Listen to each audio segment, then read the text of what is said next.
నమస్తే, welcome to special focus. మిసైళ్లు కాలు దువ్వుతున్నాయి, ఫైటర్లు load అవుతున్నాయి, త్రివిధ దళాలు కవాతు చేస్తున్నాయి, యుద్ధ నౌకలు సిద్ధమవుతున్నాయి, లాంచర్లు రెడీ అవుతున్నాయి.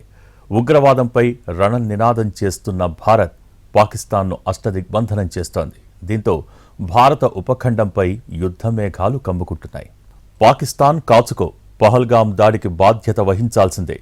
ఉగ్రదాడిలో నిందితులు, మాస్టర్ మైండ్స్ అందరినీ శిక్షిస్తాం. పాతాళంలో దాగున్న పొగపెట్టి వెతికి మరీ తొక్కిపడేస్తాం. ఇది రీసెంట్గా భారత ప్రధాని మోడీ భీషణ ప్రతిజ్ఞ. దానికి తగినట్టుగానే ఢిల్లీలో యుద్ధ సన్నాహాలు సాగుతున్నట్టు కనిపిస్తోంది. మరోవైపు పాకిస్తాన్ సైతం యుద్ధ భయంతో వణికిపోతోంది. భారత ఉపఖండంలో యుద్ధ మేఘాలు, పాకిస్తాన్ చుట్టూ అష్టదిగ్బంధనం, పాకిస్తాన్ ఆర్థిక వ్యవస్థపై ఆంక్షల పిడుగు, పాక్తో అన్ని రకాల సంబంధాలు కట్, ఢిల్లీలో యుద్ధ సన్నాహకాలపై చర్చలు, త్రివిధ దళాధిపతులతో ప్రధాని మోడీ వరుస సమావేశాలు, పాకిస్తాన్పై చర్యకు సైనిక దళాలకు స్వేచ్ఛ ఇచ్చిన కేంద్రం, భారత్ దాడి చేస్తుందన్న భయంతో వణుకుతున్న పాక్, పెహల్గాం ఉగ్రదాడి తర్వాత పాకిస్తాన్పై కేంద్రం కఠినంగా వ్యవహరిస్తోంది. పాక్ వ్యతిరేకంగా పలు చర్యలు చేపడుతోంది. పాక్ సంబంధాలకు కటీఫ్ చెప్పేస్తోంది. కీలక నిర్ణయాలతో పాకిస్తాన్ దారులన్నీ మూసివేసే దిశగా వేగంగా అడుగులు వేస్తోంది. ఇప్పుడు ఏకంగా ఆ దేశ సెలబ్రిటీలకు సైతం ఊహించని షాకిస్తోంది. పాక్ సెలబ్రిటీల సోషల్ మీడియా అకౌంట్లపై వేటు అస్త్రం ప్రయోగిస్తోంది. ఈ క్రమంలోనే పాక్ ప్రధాని షెహబాజ్ షరీఫ్ యూట్యూబ్ ఛానల్ స్ట్రీమింగ్ను భారత్లో నిలిపివేసింది. జాతీయ భద్రతకు సంబంధించిన ఆదేశాలతో ఆయా సెలబ్రిటీల కంటెంట్ ప్రస్తుతం దేశంలో అందుబాటులో లేదని ఆ ఛానల్ క్లిక్ చేసిన వారికి ఒక సందేశం ఇస్తోంది. ఉద్రిక్తతలు భగ్గుమంటోన్న వేళ ఇప్పటికే పాకిస్తాన్ కేంద్రంగా నిర్వహిస్తున్న పలు యూట్యూబ్ ఛానళ్ల ప్రసారాలు, ఆయా ఖాతాలను భారత్లో నిలిపివేస్తూ కేంద్రం నిర్ణయం తీసుకుంది. పెహల్గాం ఉగ్రదాడి తర్వాత పాకిస్తాన్ను అన్ని వైపుల నుంచి భారత్ దిగ్బంధిస్తోంది. ఇప్పటికే సింధు జలాల ఒప్పందాన్ని నిలిపివేసిన న్యూఢిల్లీ తాజాగా బాగ్లిహార్ ఆనకట్ట నుంచి పాక్కు నీటి సరఫరాను నిలిపివేసింది. దాయాదిని ఎండగట్టే చర్యల్లో ఇది రెండోదిగా భావిస్తున్నారు. నీటి ప్రవాహాన్ని ఆపేందుకు ఈ డ్యామ్ స్లూయిస్ స్పిల్వేపై ఉన్న గేట్లను కిందకు దించేశారు. దీంతో పాక్లోని పంజాబ్ ప్రావిన్స్కు ఇక్కడి నుంచి నీటి సరఫరా నిలిచిపోయింది. ముఖ్యంగా పాకిస్తాన్తో అన్ని రకాల సంబంధాలను కట్ చేస్తోంది కేంద్రం. పాకిస్తాన్ నుంచి వ్యాపార లావాదేవీలు నిలిపివేత, పాక్ విమానాలకు గగనతలం మూసివేత, భారత పోర్టులోకి పాక్ నౌకలకు అనుమతి నిరాకరణ, పాక్ పౌరులకు వీసాలు రద్దు, అన్ని రకాల మెయిల్స్పై నిషేధం సహా వివిధ రకాలుగా పాకిస్తాన్ను అష్టదిగ్బంధనం చేస్తోంది. ముఖ్యంగా రుణ ఊబిలో ఉన్న పాక్కు ఆర్థిక సాయం అందకుండా చేసేందుకు ప్రయత్నిస్తోంది. మరోవైపు పాకిస్తాన్పై చర్యలు తీసుకునే విషయంలో ఇప్పటికే సైనిక దళాలకు ప్రధాని మోడీ పూర్తి స్వేచ్ఛ ఇచ్చారు. దీనికి తోడు పాకిస్తాన్పై తీసుకునే సైనిక చర్యకు సంబంధించి మోడీ త్రివిధ దళాధిపతులతో సమావేశాలు నిర్వహిస్తున్నారు. Army chief general Dwivedi, air chief marshal Amar Preet Singh, navy chief admiral Dinesh త్రిపాఠిలతో విడివిడిగా సమీక్ష జరుపుతున్నారు. సైనిక దళాల సన్నద్ధతపై ఎప్పటికప్పుడు ఆరా తీస్తున్నారు. మరోవైపు భారత్ పాకిస్తాన్ మధ్య ఉద్రిక్త పరిస్థితులు కొనసాగుతున్న తరుణంలో కేంద్ర రక్షణ శాఖ మంత్రి రాజ్నాథ్ సింగ్ కీలక వ్యాఖ్యలు చేశారు. భారత్పై దాడులకు ప్రయత్నించే వారికి తగిన రీతిలో సమాధానం చెబుతామని హెచ్చరించారు. దేశ సరిహద్దుల భద్రతతో పాటు సైనికులను కాపాడడం రక్షణ మంత్రిగా తన బాధ్యత అన్నారు. ప్రధాని నరేంద్ర మోడీ పనితీరు, పట్టుదల గురించి అందరికీ తెలుసునన్న రాజ్నాథ్, ఆయన నాయకత్వంలో ప్రజలు కోరుకున్నది ఖచ్చితంగా జరిగి తీరుతుందని తాను హామీ ఇస్తున్నానన్నారు. आंख उठाने वालों को मुंह तोड़ जवाब दूं और आप सभी हमारे प्रधानमंत्री नरेंद्र मोदी जी को अच्छी तरह जानते हैं. उनकी कार्यशैली से भी अच्छी तरह परिचित, उनकी दृढ़ता से भी अच्छी तरह परिचित, जोखिम उठाने का भाव किस तरीके से उन्होंने सीखा है अपने जिंदगी में, उससे भी आप अच्छी तरह से. मैं आपको आश्वस्त करना चाहता हूं, प्रधानमंत्री मोदी जी के नेतृत्व में जैसा आप चाहते हैं वैसा हो कर रहे हैं. మరోవైపు ఆర్డినెన్స్ ఫ్యాక్టరీ బోర్డు తన ఉద్యోగులందరికీ తక్షణమే సెలవుల్ని రద్దు చేసింది. దేశవ్యాప్తంగా రక్షణ సన్నాహాలు జరుగుతున్న తరుణంలో కేంద్రం ఈ చర్యలు తీసుకుంటోంది. Defence research and development organisation మధ్యప్రదేశ్లోని షియోపూర్ ట్రయల్ సైట్ నుంచి స్ట్రాటోస్పిరిక్ ఎయిర్షిప్ ప్లాట్ఫామ్ యొక్క తొలి విమాన పరీక్షలను విజయవంతంగా నిర్వహించింది. ఆగ్రాలోని aerial delivery research and development establishment ద్వారా అభివృద్ధి చేయబడిన ఈ ఎయిర్షిప్ దాదాపు 17 కిలోమీటర్ల ఎత్తుకు ఇన్స్ట్రుమెంటల్ పేలోడ్ను మోసుకువెళ్లి ప్రయోగించారు. సంక్షోభ సమయంలో వాడేందుకు వీలుగా భారత్ స్వల్ప శ్రేణి ఎయిర్ డిఫెన్స్ వ్యవస్థలను కూడా సిద్ధం చేస్తోంది. కొన్నాళ్ల క్రితమే రష్యా తయారీ ఇగ్లా-ఎస్ మిసైల్స్ దిగుమతి చేసుకుంది. ఇవి very short range air defence కిందకొస్తాయి. సైనిక దళాలకు ప్రభుత్వం ఇచ్చిన ఎమర్జెన్సీ ప్రొక్యూర్మెంట్ పవర్స్ను వాడి వీటిని కొనుగోలు చేశారు. వాస్తవానికి కొన్ని వారాల క్రితమే ఇవి భారత్కు చేరుకున్నాయి. ఈ క్రమంలో సంక్షోభం తలెత్తడంతో ప్రత్యర్థులకు సమాధానం ఇచ్చేందుకు వీటిని సిద్ధం చేస్తోంది. ఈ స్వల్ప శ్రేణి క్షిపణులతో ఫైటర్ జెట్ ఎయిర్ క్రాఫ్ట్లు, చాపర్స్, డ్రోన్లను ధ్వంసం చేయవచ్చు. దాదాపు 260 కోట్ల రూపాయల వ్యయంతో వీటిని కొనుగోలు చేశారు. ముఖ్యంగా పశ్చిమ సెక్టార్లో సరిహద్దుల వద్ద వాడేందుకు ఇవి అత్యంత అనువుగా ఉంటాయి. భారత వాయుసేన అమ్ముల పొదిలో కూడా ఇవి ఉన్నాయి. ఫాస్ట్ ట్రాక్ ప్రొక్యూర్మెంట్ కింద ఇటీవల కాలంలో ఆయుధాల విడిభాగాలు వంటివి కూడా దిగుమతి చేసుకుంటున్నారు. దళాలను యుద్ధ సన్నద్ధంగా ఉంచడానికి ఇవి బాగా ఉపయోగపడుతున్నాయి. తాజాగా కూడా 48 లాంచర్లు, 90 ఇగ్లా-ఎస్ క్షిపణుల కోసం సైన్యం టెండర్ విడుదల చేసింది. వీటితో పాటు కొత్త తరం ఇగ్లాలపై కూడా దృష్టి పెట్టారు. వీటికి లేజర్ బీమ్ రైడింగ్ సామర్థ్యం కూడా ఉంది. మరోవైపు పాకిస్తాన్ను ఆర్థికంగా మరింత పతనావస్థలోకి తోసేందుకు భారత్ అన్ని ప్రయత్నాలు చేస్తోంది. పాకిస్తాన్కు గతేడాదిలో ప్రకటించిన $7 బిలియన్ బెయిలౌట్ ప్యాకేజీ విషయంలో సమీక్షించాలని కోరింది. పాక్కు నిధులిస్తే ఉగ్రవాదులకు మళ్లిస్తోందని IAF మెంబర్స్కు భారత్ వివరిస్తోంది. ఇప్పటికే రుణ ఊబిలో ఉన్న పాకిస్తాన్ అమెరికా, ఇతర గల్ఫ్ దేశాల సాయంతో బతుకీడుస్తోంది. ఇప్పటికే పలుమార్లు IMF సహా పలు అంతర్జాతీయ సంస్థల నుంచి పాకిస్తాన్ సాయం పొందింది. ఇప్పుడు ఈ సాయం అందకుంటే పాకిస్తాన్ ఆర్థిక వ్యవస్థ వెంటిలేటర్ పైకి పోవడం ఖాయమని చెప్పాలి. మరోవైపు అంతర్జాతీయంగానూ పాకిస్తాన్ను ఒంటరి చేసేందుకు భారత ప్రభుత్వం ప్రయత్నాలు ముమ్మరం చేసింది. ఉగ్రదాడి తదనంతర పరిణామాలను ప్రపంచ దేశాలకు చేరవేసింది కూడా. దీంతో అగ్రరాజ్యం అమెరికా సహా ప్రపంచ దేశాలు భారత్కు మద్దతుగా నిలుస్తున్నాయి. ఈ పరిణామం పాకిస్తాన్ను తీవ్ర ఒత్తిడిలో పడేస్తోంది. దీంతో ఈ ఉద్రిక్తతలు కాస్త యుద్ధంగా పరిణమించకుండా చూడాలని మిత్రుల్ని వేడుకుంటోంది Pakistan. Iran, Turkiye, China, Russia, Azerbaijan సహా పలు దేశాలను సమస్య పరిష్కారం చేయాలని కోరుతోంది. మరోవైపు యుద్ధమే అనివార్యమవుతుందా అన్న భయం POKను భారత్ ఆక్రమిస్తుందన్న అంచనాలతో యుద్ధ సన్నద్ధతకు పదును పెడుతోంది. పెహల్గాం ఉగ్రదాడిపై విస్తృత దర్యాప్తు చేస్తున్న జాతీయ దర్యాప్తు సంస్థ ప్రాథమిక నివేదికను సిద్ధం చేసింది. 12 రోజుల పాటు NIAతో పాటు ఫోరెన్సిక్ నిపుణులు, పలు నిఘా సంస్థలతో కూడిన బృందాలు దర్యాప్తు జరిపాయి. పాకిస్తాన్కు చెందిన ISIతో పాటు లష్కరే ఉగ్రవాద సంస్థ కలిసి పహల్గాం దాడికి పాల్పడ్డాయని ప్రాథమికంగా నిర్ధారణకొచ్చారు. ప్రత్యక్ష సాక్షులు, టెర్రరిస్టులతో సంబంధాలు కలిగి ఉన్నవారిని, అరెస్టై జైల్లో ఉన్నవారిని ప్రశ్నించి సేకరించిన ఆధారాలతో NIA రిపోర్ట్ సిద్ధం చేసింది. ఇన్వెస్టిగేషన్లో బయటపడ్డ అంశాలతో కేంద్ర హోంమంత్రి అమిత్ షాకు త్వరలోనే సమగ్ర నివేదిక ఇవ్వనుంది NIA. పాకిస్తాన్ దళాలు నియంత్రణ రేఖ వెంబడి వరుసగా 10వసారి కాల్పుల విరమణను ఉల్లంఘించాయి. కవ్వింపు లేకుండా కాల్పులు జరిపాయని, ఆ కాల్పులకు ధీటుగా రిప్లై ఇచ్చినట్లు భారత సైన్యం స్పష్టం చేసింది. పహల్గాం దాడి తర్వాత భారత్ ప్రతిస్పందనను చూసి పాకిస్తాన్ వణికిపోతోంది.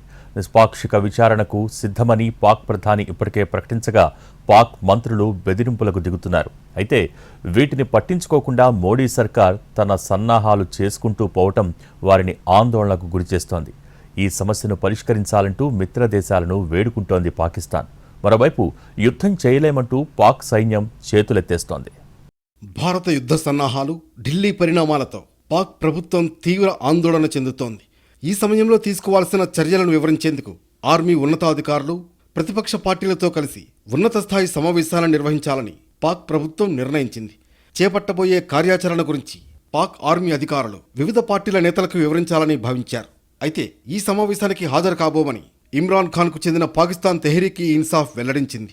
చాలా కాలంగా ఉగ్రవాదాన్ని PTI ఖండిస్తోందని, పార్టీ వ్యవస్థాపకుడు ఇమ్రాన్ కూడా ఈ విషయంలో తన వైఖరిని పలుమార్లు బహిరంగ సమావేశాల్లోనూ నొక్కి చెప్పారని ప్రకటనలో తెలిపింది. ముఖ్యంగా పాకిస్తాన్ ఆర్మీ చీఫ్ మునీర్తో ఇమ్రాన్కు ఉన్న విభేదాలే దీనికి కారణమన్న వాదనలున్నాయి. పెహల్గాం దాడి తర్వాత ఫస్ట్ ఈ దాడితో తమకు సంబంధం లేదని పాకిస్తాన్ పాతపాటే పాడింది. అయితే లష్కరే తోయిబా అనుబంధ సంస్థ అయిన ది రెసిస్టెంట్ ఫ్రంట్ బాధ్యత ప్రకటించుకుంది. ప్రపంచ దేశాల నుంచి పెరిగిన ఒత్తిడితో నిష్పాక్షిక న్యాయ విచారణకు తాము సహకరిస్తామని పాక్ ప్రధాని షెహబాజ్ ప్రకటించారు. అయితే దీన్ని భారత్ పట్టించుకోలేదు. ఈ దాడికి ప్రతిచర్య తప్పదని డైరెక్టుగా ప్రధాని మోడీ ప్రకటించారు. దీంతో ఏం చేయాలో పాలుపోని పాకిస్తాన్ సర్కార్, మంత్రులు అణుబూచిని చూపి బెదిరించాలని ప్రయత్నిస్తున్నారు. ఓ మంత్రి తమ వద్ద ఉన్న క్షిపణులు ఢిల్లీ టార్గెట్గా పయనిస్తాయని హెచ్చరించారు. మరో మాజీ మంత్రి బిలావల్ అయితే సింధు నదిలో వాటర్ పారకుంటే రక్తం పారుతుందని హెచ్చరించే ప్రయత్నం చేశారు. హిందూ నది నీటిని మళ్లించే ఏ ప్రయత్నమైనా అది యుద్ధంగానే పరిగణిస్తామని పాక్ రక్షణ మంత్రి ఖ్వాజా ఆసిఫ్ ప్రకటించారు. ఎలాంటి ప్రాజెక్టులు కట్టినా పేల్చివేస్తామన్నారు. అటు రష్యాలోని పాక్ దౌత్యవేత్త మహమ్మద్ ఖలీల్ జమాలి మరోసారి అణుబూచిని భారత్కు చూపించి బెదిరించే యత్నం చేశారు. ఒకవేళ న్యూఢిల్లీ తమపై దాడి చేస్తే అణ్వాయుధాలు సహా పూర్తి శక్తిని వినియోగిస్తామని హెచ్చరించారు. మరోవైపు పాకిస్తాన్ తన ఆయుధ సంపత్తిని పరీక్షించే పనిలో పడింది. ఇందులో భాగంగానే మే 3న ఆ దేశం అబ్దాలి క్షిపణిని విజయవంతంగా పరీక్షించినట్లు ప్రకటించింది. ఈ క్షిపణి 450 కిలోమీటర్ల దూరం ప్రయాణించి లక్ష్యాన్ని ఛేదించగలదని పాక్ చెబుతోంది. ఈ క్షిపణి పరీక్ష సైన్యం యొక్క సన్నద్ధతను, సాంకేతిక సామర్థ్యాన్ని పరీక్షించడానికి నిర్వహించినట్లు పాక్ సైన్యం ఒక ప్రకటనలో తెలిపింది. అయితే ఏ రకమైన శిక్షణ అనే దానిపై ఎలాంటి సమాచారాన్ని వెల్లడించలేదు. ఈ పరీక్షను పాకిస్తాన్ సైనిక సలహా బృందం కమాండర్, పలువురు ఉన్నతాధికారులు పరిశీలించారు. ఇక భారత్తో పోల్చి చూస్తే పాకిస్తాన్ రక్షణ రంగ పరిస్థితి అత్యంత పేలవంగా ఉందని తెలుస్తోంది.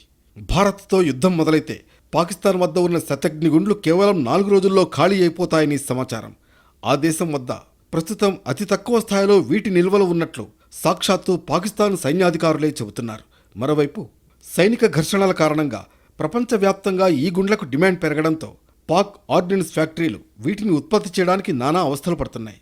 ఇటీవలి కాలంలో పాక్ యుద్ధ రిజర్వులు చాలా వరకు ఉక్రెయిన్కు విక్రయించడంతో దాయాది వద్ద నిల్వలు పడిపోయాయి. ప్రస్తుతం ఉన్నవి కేవలం 96 గంటలకు సరిపోతాయని ఓ నివేదిక వెల్లడించినట్లు తెలుస్తోంది. ప్రస్తుతం భారత్పై పాక్ అనుసరిస్తున్న మోహరింపుల వ్యూహం విజయవంతం కావాలంటే శతఘ్నుల పాత్ర చాలా కీలకం. ముఖ్యంగా M108 హోవిటర్లకు 155mm గుండ్లు, BM-21 సిస్టమ్స్కు 122mm రాకెట్లు ఆ దేశ సైన్యం రక్షణ సామర్థ్యాలను బలోపేతం చేస్తాయి. వీటిలో 155mm గుండ్లను ఉక్రెయిన్కు ఎగుమతి చేసింది. మే 2న జరిగిన ఆ దేశ కోర్ కమాండర్ల సమావేశంలో కూడా ఈ అంశం ప్రస్తావనకు వచ్చినట్లు తెలుస్తోంది. ఆపరేషన్ త్రిశూల్ చుక్కనెత్తురు చిందించకుండానే పాకిస్తాన్ను ఉక్కిరిబిక్కిరి చేస్తోంది భారత్.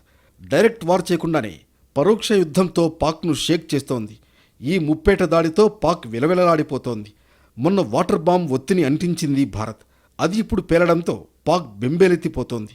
ఇక టెర్రరిస్టులకు తలదాచుకునేందుకు వీలు లేకుండా వేటలో వేగం పెంచింది. పక్కా ప్రణాళికతో ఇండియా ముందుకు వెళుతూ ఉండడంతో పాకిస్తాన్ సైన్యం, ఉగ్రవాదులు మాత్రమే కాదు దాని అగ్రనాయకులు, అధికారులు కూడా భారత్ ప్రతీకార చర్యకు భయపడుతున్నారు. పాకిస్తాన్ సైనికాధిపతి కుటుంబం పాకిస్తాన్ విడిచిపెట్టిన తర్వాత పీపీపీ అధ్యక్షుడు బిలావల్ భుట్టో కుటుంబం కూడా పాకిస్తాన్ విడిచి కెనడా వెళ్లిపోయింది. వారితో పాటు పాక్ జాయింట్ చైర్పర్సన్ షంషాద్ మిర్జాతో సహా అనేక మంది ముఖ్యాధికారుల కుటుంబాలు దేశం విడిచి వెళ్లినట్లు సమాచారం. మరోవైపు దేశం యుద్ధం ముంగిటి నిలిచిన వేళ పాకిస్తాన్ ప్రధాని షెహబాజ్ షరీఫ్కు కోలుకోలేని విధంగా సొంత సైనికులు షాక్ ఇచ్చారు. భారత్తో యుద్ధమా, మా వల్ల కాదని తేల్చి చెబుతూ కేవలం 2 రోజుల్లోనే 4,500 మంది సైనికులు, 200 మందికి పైగా సీనియర్ అధికారులు తమ ఉద్యోగాలకు రాజీనామా సమర్పించి ఇంటికి వెళ్లిపోయారు. కొందరైతే ప్రభుత్వం తీసుకునే చర్యలకు భయపడి పొరుగు దేశాలకు కూడా వెళ్లిపోయారు. పాకిస్తాన్ సైనికుల అచేతనత్వం, భారత్ పట్ల వణికిపోతున్న తీరు పాకిస్తాన్ 11వ దళ commander lieutenant general Umar Bukhari, ఆ దేశ ఆర్మీ చీఫ్ జనరల్ అసీం మునీర్కు రాసిన లేఖ ద్వారా ప్రపంచానికి వెల్లడైంది. ఈ లేఖలో ఆయన దాదాపు పాకిస్తాన్ సైనికుల కాళ్ళు గడ్డం పట్టుకుని బతిమాలుకుంటున్న తీరు కళ్లకు కట్టింది. పాకిస్తాన్ సైనికులు కనీస సమాచారం కూడా ఇవ్వకుండా రాజీనామాలు చేస్తున్నారని, దీనివల్ల దేశ ఐక్యత పెనంపై నుంచి పొయ్యిలో పడినట్లయిందని ఆయన ఆవేదన వ్యక్తం చేశారు. భారత్తో యుద్ధం చేయలేమన్న విషయాన్ని కోర్ కమాండర్ల సమావేశంలో పాక్ సైన్యాధిపతి ఆసిం మునీర్కు ఎయిర్ చీఫ్, నేవీ చీఫ్ వెల్లడించినట్లు తెలుస్తోంది. తమ వద్ద సరైన ఆయుధ సామర్థ్యం లేదని, భారత్ని ఎదుర్కొనే స్థితిలో పాక్ లేదని ఖరాఖండీగా చెప్పినట్లు తెలుస్తోంది.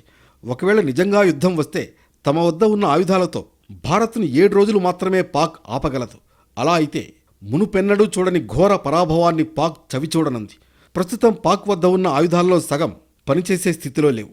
వారి వద్ద ఉన్న యుద్ధ విమానాల్లో ప్రధానమైన F-16 ఫైటర్ జెట్లలో 55% పనిచేయడం లేదని ఆ దేశ ఎయిర్ మార్షల్ ఇటీవల జరిగిన కోర్ కమాండర్ల సమావేశంలో స్పష్టం చేశారు.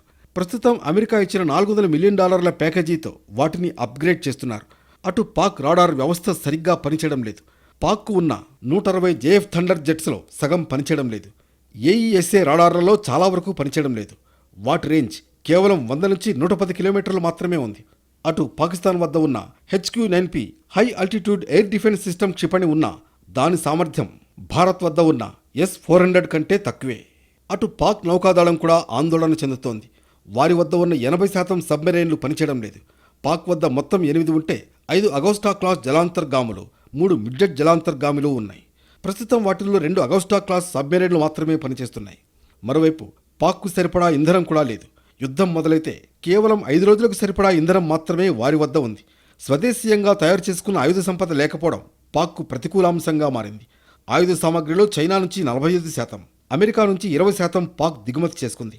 వైమానిక రంగంలో 35 నుంచి 45% ఫ్రాన్స్ నుంచి పాక్ దిగుమతి చేసుకుంది. గత 4-5 ఏళ్లుగా తుర్కియే వారికి ప్రధాన ఆయుధ సరఫరాదారుగా ఉంది. అంతేకాదు పాక్కు ఉన్న ఆయుధ సంపదలో 55% పాతకాలానికి చెందినవే ఉన్నాయి. దీంతో భారత్ యుద్ధానికి దిగే పరిస్థితులున్నాయని, తమను ఆదుకోవాలని మిత్రదేశాలను కోరుతోంది పాకిస్తాన్. తాజాగా తుర్కియాకు చెందిన టీజీసీ బుయుకడా అనే భారీ యుద్ధనౌక కరాచీ తీరాన్ని చేరింది. 2013లో జలప్రవేశం చేసిన ఈ నౌక జలాంతర్గాములకు వ్యతిరేకంగా పనిచేయగలదు. గస్తీ కాయడంలో దీనిది అందవేసిన చెయ్యి. పలు నౌకాదళ విన్యాసాల్లో పాల్గొని గుర్తింపు తెచ్చుకుంది. పెహల్గాం ఉగ్రదాడితో భారతదేశం, పాకిస్తాన్ దేశాల మధ్య ఉద్రిక్త వాతావరణం కొనసాగుతోంది. కశ్మీర్ వివాదాన్ని పూర్తిగా రూపుమాపాలంటే పాక్ ఆక్రమిత కశ్మీర్ను పూర్తిగా స్వాధీనం చేసుకోవాలని అంతర్జాతీయ స్థాయిలో భారత్కు సూచనలు వస్తున్నాయి. ఇలాంటి తరుణంలో ఆహారం నిల్వ చేసుకోవాలంటూ స్థానికులను పీఓకే యంత్రాంగం అప్రమత్తం చేసింది. 2 నెలలకు సరిపడా ఆహారాన్ని నిల్వ చేసుకోవాలని వాస్తవాధీన రేఖకు సమీపంలో ఉన్న 13 నియోజకవర్గాల ప్రజలకు సూచనలు చేశామని పాకిస్తాన్ మంత్రులు చెబుతున్నారు. అలాగే స్థానిక ప్రభుత్వం 100 కోట్ల రూపాయలతో ఎమర్జెన్సీ నిధులను ఏర్పాటు చేసింది. ఆహారం, ఔషధాలు, ఇతర కనీస అవసరాల సరఫరాకు ఎలాంటి ఆటంకం కలగకుండా చూసుకునేందుకు ఈ మొత్తాన్ని కేటాయించినట్లు సమాచారం. భారత్ పాక్ మధ్య ఉద్రిక్తతలు అణు యుద్ధానికి దారితీస్తాయా అన్న భయం ప్రపంచాన్ని ఆందోళనకు గురిచేస్తోంది. 2 దేశాలు అణ్వాయుధ సామర్థ్యం కలిగి ఉండటంతో సమస్యను సామరస్యంగా పరిష్కరించుకోవాలని కోరుతున్నాయి. మరోవైపు సమస్యను పరిష్కరించేందుకు ఇరాన్, రష్యా ప్రయత్నిస్తున్నాయి. భారత్, పాక్ 2 అణ్వస్త్ర దేశాలే. యుద్ధం వస్తే అవి వాడితే ఊహించని ప్రమాదం రావచ్చు. భారత్ సంయమనం పాటించినా పాకిస్తాన్ దుందుడుకుతనానికి పాల్పడొచ్చు. ఇప్పటికే పాక్ మంత్రులు తమ దగ్గర అణ్వాయుధాలు అలంకారంగా లేవు, భారత్పై వాడడానికే ఉన్నాయని తేల్చేశారు. అదే జరిగితే భారత్ కూడా వాడక తప్పదు. అప్పుడు యుద్ధం ఎటుపోతుందో, ఎంత నష్టం జరుగుతుందో ఎవ్వరూ చెప్పలేరు. పాక్ అణు విధానాన్ని పరిశీలిస్తే చిన్న కారణాలకే భారత్పై అణ్వస్త్ర ప్రయోగం చేయవచ్చన్నట్లుగా దాన్ని రూపొందించినట్లు కనిపిస్తోంది. International institute for strategic studies సమాచారం ప్రకారం 4 రకాల పరిస్థితుల్లో భారత్పై అణుదాడి చేయవచ్చని పాక్ అణు విధానం చెబుతోంది. భారత సైన్యం పెద్ద ఎత్తున పాక్ భూభాగంలోకి ప్రవేశించి ముందుకు దూసుకువెళితే, ప్రత్యేకించి సింధు లోయను దాటి వస్తే దాయాది అణుదాడి చేయొచ్చు. పాక్ సాయుధ దళాల్లో అధిక భాగాన్ని భారత్ నిర్వీర్యం చేస్తే, ప్రత్యేకించి పాక్ వాయుసేనను భారత్ గట్టిగా దెబ్బతీస్తే, పాక్ అణు కేంద్రాలపై దాడి చేస్తే అప్పుడు అణుదాడికి దిగొచ్చు. పాక్ ఆర్థిక వ్యవస్థను స్తంభింపజేస్తే, లేదా సింధు, జీలం, చీనాబ్ నదుల్లో పాక్ వాటా జలాల్ని విడుదల చేయకుండా అడ్డుకుని పాక్ను ఆర్థికంగా అతలాకుతలం చేస్తే అణుదాడికి దిగేలా పాక్ ప్లాన్ చేసుకుంది. పాక్లో రాజకీయ అస్థిరత కలిగిస్తే, పాక్లో ఏదైనా ప్రాంతాన్ని విడగొట్టే ప్రయత్నం చేసినా కూడా భారత్పై అణ్వస్త్రాలు ఉపయోగించొచ్చని పాక్ అణు విధానం చెబుతోంది. దీన్ని బట్టి చూస్తే భారత్పై అణ్వస్త్ర ప్రయోగం చేయడానికి పాక్కు మరీ పెద్ద కారణమంటూ అవసరం లేదు. సంప్రదాయ ఆయుధాల్లో భారత్తో తాను పోటీ పడలేదు కాబట్టి భారత్తో చిన్న ఉద్రిక్తత తలెత్తితే చాలు అణ్వస్త్రాలు ప్రయోగించేస్తామని పాక్ బెదిరిస్తూ ఉంటుంది. అణుదాడి ప్రకటనలతో భారత్ తమపై అసలు దాడే చేయకుండా అడ్డుకోవాలనేది పాక్ ఎత్తుగడ. అయితే పాక్ అనుసరిస్తున్న ఈ వ్యూహాన్ని అడ్డుకునేందుకు భారత్ కోల్డ్ స్టార్ట్ డాక్ట్రిన్ వ్యూహాన్ని రూపొందించింది. భారత్ కోల్డ్ స్టార్ట్ డాక్ట్రిన్ను ఎదుర్కోవడానికి పాక్ కూడా కొన్ని సైనిక వ్యూహాలను రూపొందించింది. టాక్టికల్ న్యూక్లియర్ వెపన్స్ వాడాలనే ప్లాన్ ఉంది. హిరోషిమా, నాగసాకి నగరాలపై అమెరికా వేసిన బాంబులు స్ట్రాటజిక్ న్యూక్లియర్ వెపన్స్, అంటే భారీ అణ్వాయుధాలు. అవి లక్షల సంఖ్యలో ప్రజల్ని చంపుతాయి, నగరాల్ని నేలమట్టం చేస్తాయి. కానీ టాక్టికల్ న్యూక్లియర్ వెపన్స్ చిన్నగా ఉండి తక్కువ శక్తిని కలిగి ఉంటాయి. శత్రుదేశం తాలూకు సైనిక లక్ష్యాలపై వీటిని ప్రయోగిస్తారు. ఇవి 4-5 వేల మంది సైనికుల్ని చంపగలిగే శక్తిని కలిగి ఉంటాయి. భారత సైన్యం ఒకవేళ పాక్లోకి పెద్ద సంఖ్యలో చొచ్చుకు వెళితే భారత నగరాలపై భారీ అణ్వస్త్రాలను ప్రయోగించకుండా మన సైన్యంపై ఈ చిన్న అణ్వస్త్రాలను ప్రయోగించి నిరోధించాలని పాక్ ఉద్దేశం.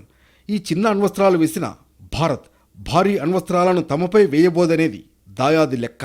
తద్వారా భారత్ రూపొందించిన కోల్డ్ స్టార్ట్ డాక్ట్రిన్ను దెబ్బతీయాలన్నది వారి వ్యూహం. ఇందుకోసం నాసర్ అనే స్వల్ప శ్రేణి క్షిపణుల్ని పాక్ రూపొందించి సిద్ధంగా ఉంచుకుంది. కానీ పాక్ పన్నిన ఈ వ్యూహం చెల్లదని భారత్ గతంలోనే స్పష్టం చేసింది. మీరు ప్రయోగించే అణ్వస్త్రం చిన్నదా పెద్దదా అనేది మాకు అనవసరం. భారత్పై చిన్న అణ్వస్త్రం ప్రయోగించినా సరే దానికి భారత్ చేసే అణు ప్రతీకారం పెద్ద స్థాయిలోనే ఉంటుందని మన దేశం ఇదివరకే హెచ్చరించింది. అందువల్ల భారత్పై చిన్న అణ్వస్త్రాలని వేయాలన్నా పాక్ 1కి 10 సార్లు ఆలోచించుకోక తప్పని పరిస్థితి ఉండవచ్చు. పైగా ప్రస్తుత రక్షణ మంత్రి రాజ్నాథ్ సింగ్ అయితే కొన్నాళ్ల క్రితం గేమ్ చేంజింగ్ ప్రకటన చేశారు. అవసరమైతే ముందుగా అణ్వాయుధాలు ప్రయోగించకూడదనే నిబంధనలు సడలించే విషయం ఆలోచిస్తామని బాంబు పేల్చారు. అదే జరిగితే పాక్ ప్రయోగించే ముందే భారత్ అణుదాడి చేయొచ్చు. అప్పుడు దాయాదికి తేరుకునే అవకాశం కూడా ఉండకపోవచ్చు. భారత్, పాక్ 2 అణుశక్తులు కావడంతో యుద్ధం జరిగితే అణుయుద్ధం అవుతుందని ప్రపంచ దేశాలు కంగారు పడుతున్నాయి. అందుకే సంయమనం పాటించాలని దాయాదుల్ని కోరుతున్నాయి. అయితే ఇప్పుడున్న స్థితిలో భారత్ ఎక్కువ కాలం సైలెంట్గా ఉండే పరిస్థితి లేదు. ఖచ్చితంగా ప్రతీకారం ఉంటుంది. అదెలా అనే ఆలోచనతో పాక్ సతమతమవుతోంది. ప్రస్తుతం పాకిస్తాన్ ఉన్న మానసిక స్థితిలో భారత్ ఎలాంటి దాడికి దిగదని స్వయంగా ఇండియా చెప్పినా కూడా నమ్మే పరిస్థితిలో లేదు. పాక్ మంత్రుల కంగారు చూస్తుంటే యుద్ధం మొదలవ్వకముందే ప్రారంభమైపోయిందని చెప్పేలా ఉన్నారు. ఉద్రిక్తతలను చల్లార్చేందుకు ఇరాన్ రంగంలోకి దిగింది. పాకిస్తాన్లో పర్యటిస్తున్నారు ఇరాన్ విదేశాంగ మంత్రి సయ్యద్ అబ్బాస్ అరగ్జీ. ఆ తర్వాత 7-8 తేదీల్లో ఆయన ఢిల్లీకి రానున్నారు. ఇరు దేశాలతో సమస్య పరిష్కారంపై చర్చలు జరపనున్నారు. భారత విదేశాంగ మంత్రి జయశంకర్తో రష్యా విదేశాంగ మంత్రి సెర్గీ లావ్రోవ్ సంప్రదింపులు జరుపుతున్నారు. సిమ్లా ఒప్పందం మరియు లాహోర్ డిక్లరేషన్ యొక్క చట్టం కింద రెండు పొరుగు దేశాల మధ్య ఉన్న విభేదాలను పరిష్కరించుకోవాలని పిలుపునిచ్చారు.